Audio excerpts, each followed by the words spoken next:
തെന്നിന്ത്യയിലെ താരസുന്ദരിയാണ് നയൻതാര. 20 വർഷത്തോളം നീണ്ട തന്റെ അഭിനയ ജീവിതത്തിൽ ഒട്ടനവധി കഥാപാത്രങ്ങൾ ചെയ്ത നയൻതാര ഇപ്പോൾ തന്റെ മക്കൾക്കും ഭർത്താവിനുമൊപ്പം സന്തോഷകരമായ ജീവിതം നയിക്കുകയാണ്. നിലവിൽ വിവാഹ ഡോക്യുമെന്ററിയുമായി ബന്ധപ്പെട്ട് നടൻ ധനുഷുമായുള്ള പ്രശ്നങ്ങളും കേസുകളും നടക്കുകയാണ്. ഇതിനിടയിൽ നയൻതാരയ്ക്കെതിരെ സോഷ്യൽ മീഡിയയിൽ രൂക്ഷ വിമർശനം ഉയരുകയാണ്.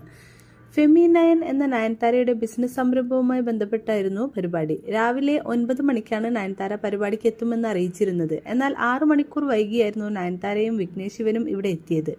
ഉച്ചയ്ക്ക് 1 മണിയോടെ തീരുമായിരുന്ന പരിപാടി അവസാനിച്ചത് 6 മണിക്കായിരുന്നു. ഇത് പരിപാടിക്കെത്തിയ ഇൻഫ്ലുവൻസർമാർ അടക്കമുള്ള വലിയ തോതിൽ ബാധിക്കുകയും ചെയ്തുവെന്ന് തമിഴ് മാധ്യമങ്ങൾ റിപ്പോർട്ട് ചെയ്യുന്നു. ഫെമി9ന്റെ ഫോട്ടോസ് നയൻതാര പങ്കുവച്ചിരുന്നു. ഈ പോസ്റ്റിന് താഴെയും രൂക്ഷ വിമർശനമാണ്. ഈ സ്നേഹം മതി. ഞങ്ങളുടെ ഫെമി9 കുടുംബം വലുതാവുകയാണ്. ഞങ്ങൾക്കിതിലും സന്തുഷ്ടരാകാൻ കഴിയില്ല. ഇങ്ങനൊരു ജീവിതത്തിന് കൂടുതൽ നന്ദി എന്നായിരുന്നു ഫോട്ടോകൾക്കൊപ്പം താരം കുറിച്ചത്. പിന്നാലെ വിമർശന കമന്റുകളും എത്തി. വൈകിയെത്തിയതിനും ക്ഷമാപണം നടത്താത്തതിനും ഫോട്ടോ എടുക്കാൻ വന്ന കൊച്ചുകുട്ടികളെപ്പോലും അനുവദിക്കാത്തതിന്റെ പേരിലും നയൻതാരയ്ക്കെതിരെ വിമർശനമുയരുന്നുണ്ട്.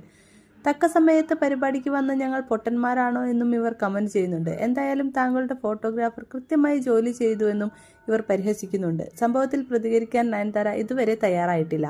റെക്കായി എന്നാണ് നയൻതാരയുടെ പുതിയ സിനിമയുടെ പേര്. സെന്തിൽ നല്ലസാമി സംവിധാനം ചെയ്യുന്ന ചിത്രത്തിൽ ശക്തമായ സ്ത്രീ കഥാപാത്രത്തെയാണ് നയൻസ് അവതരിപ്പിക്കുന്നത്. അന്നപൂർണയാണ് നയൻതാരയുടേതായി ഏറ്റവും ഒടുവിൽ റിലീസ് ചെയ്ത ചിത്രം.